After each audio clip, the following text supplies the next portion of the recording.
Hola a todos, en este vídeo voy a mostrar cómo activar el modo ahorro en este reloj.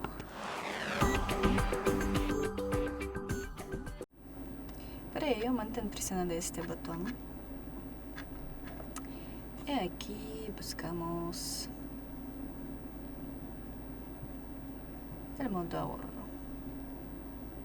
Aquí no tenemos, abrimos el menú.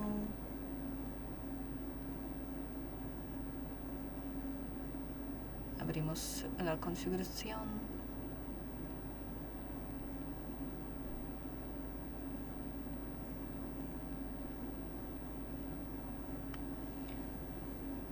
Y seleccionamos administrador de energía. Y seleccionamos ahorro de energía. Y activamos. Podemos editar y podemos activar alerta de batería baja.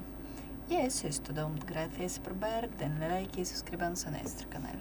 Adiós.